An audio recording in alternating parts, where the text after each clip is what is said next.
my introduction to art was probably from I was 5 years old in Jamaica. The Jamaica Institute is a place, a repository of art. And in those days, nobody said contemporary art. It was art of Jamaicans and Caribbean artists. And so the work was very literal, expressionist, but we didn't have the titles.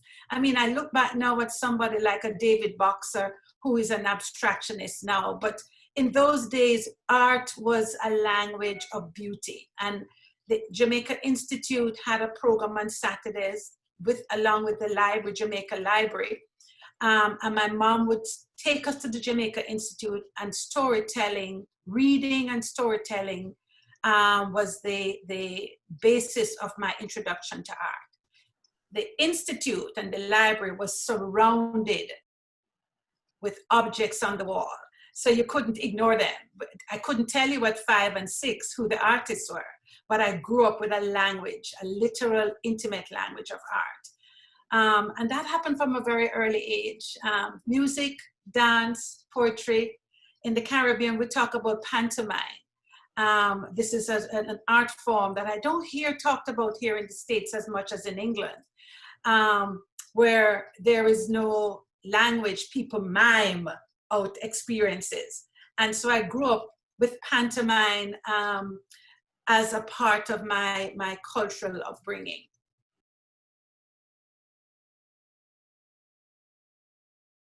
Oh, don't let me take all day.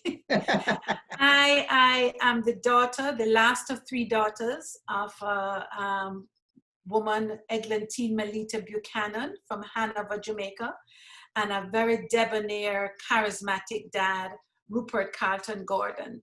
My mother was a teacher and a former Jamaica scholar. She is from the rural parts of Jamaica, and a real feisty Renaissance woman.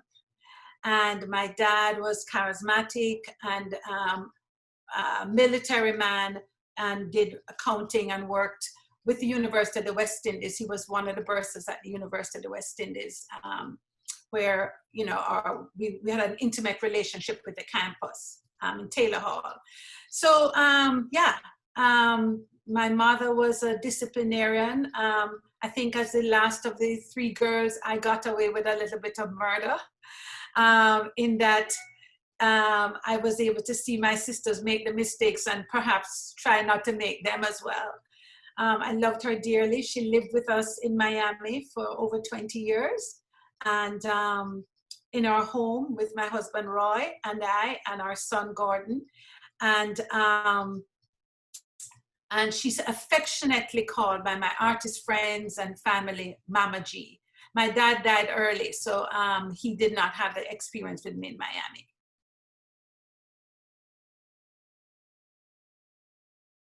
I moved to Miami as an adult in 1979 to come to work with infectious diseases with a Dr. Thomas Hoffman. My background is medical microbiology. And so Professor Hoffman was one of my mentors, and I moved here to work with him at the Rosenstiel Medical Science Building downtown where Jackson Memorial is. And we were working at the time on gonorrhea and syphilis, creating a vaccine for infectious diseases, and in particular, gonorrhea and syphilis. And I came from the medical microbiology department at the University of the West Indies to work with him here. And that was my beginning. And I lived right across from the VA in a little place called Creek Club Apartments, and where they put the medical students up and what they call research faculty up. And that was my humble beginnings in Miami. So I didn't have the usual, you know, tales that people have.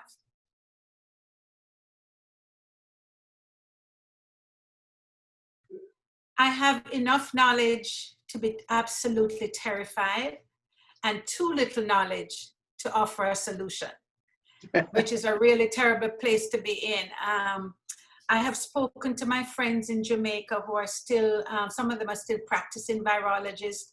My former professor, Kay Moody, who is in New York, about why is it that this particular virus has been handled so differently.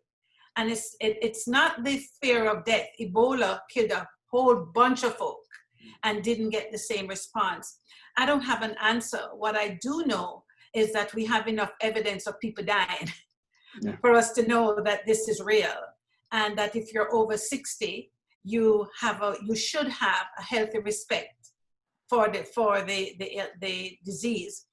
It is a pandemic. It's not a new term. We've had pandemics before. As a young microbiologist, we feared leprosy, and we had organisms in our lab that we were fearful of, because we knew that if you got ill, chances are you were going to die. I have not in my lifetime, though, seen this global response to a virus that can be replicated in a laboratory that the medical community has a handle on. And I don't have an understanding for it.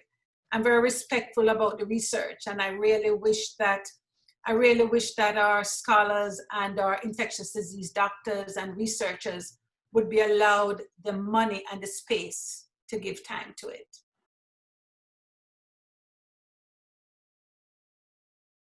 The interesting thing is, I always laugh about people who have PhDs and these attachments. When you ask them what their name is and they say, I'm Dr. So-and-so, you know, we become who we are because of a society, right?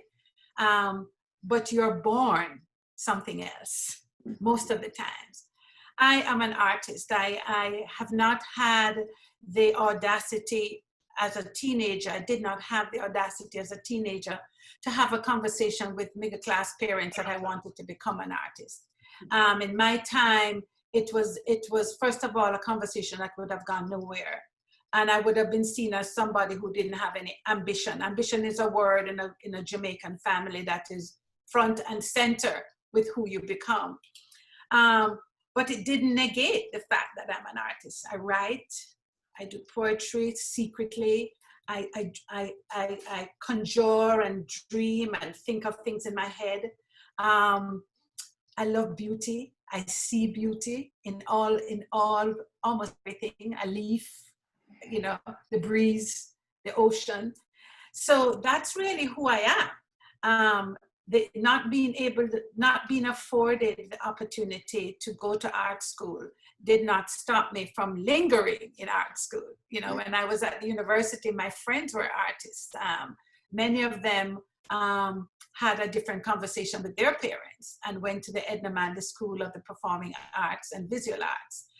And I would hang out there on weekends and learn to tie-dye and go to the dances and stuff. So when I talk to young people now, I always ask them, if there were no hindrances, what happens here?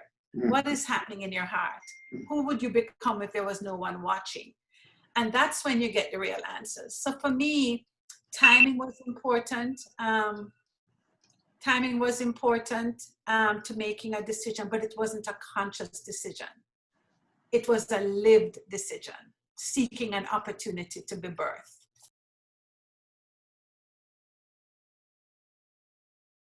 So while I worked at Jackson Rosenstein Medical Science Building, which is now UM's medical campus, with Dr. Hoffman, I became a pharmaceutical rep.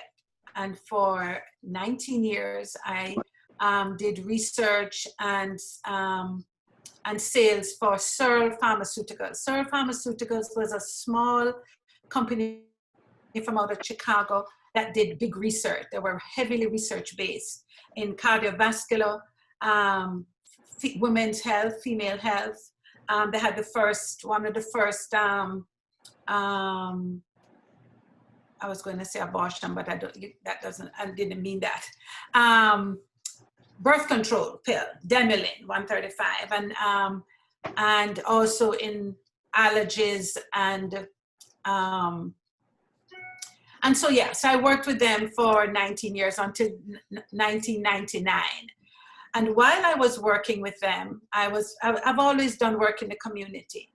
And I have a son, as I explained to you. Gordon's friends were now coming back from college. and many of them had gone to art school. I'd volunteered at DASH, Design and Architecture Art School, and right here in the Design District, close to where we live.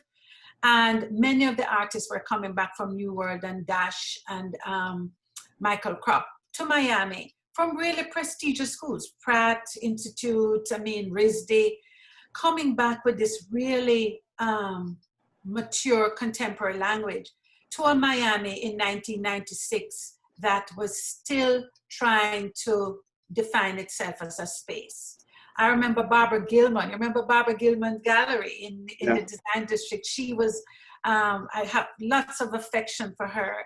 Her gallery was one of the places that opened her doors to me really early. So and they were complaining. I'm talking about Caribbean kids and young people. And they were complaining that they would follow what they thought was the proper thing to do, take a portfolio to a gallery. And many times after having had an appointment with the galleries, they would get there and there was no interest in the work. The galleries barely opened the pages. And I was just hearing these stories every time I saw them in when we were going from gallery to gallery. So I said, why don't we do something for ourselves? I mean, what are you waiting to? You have this knowledge, you need to create. And it started in our living room in Morningside. We started with 5 artists coming, bringing work in progress. Many of them were doing really contemporary stuff, installation work.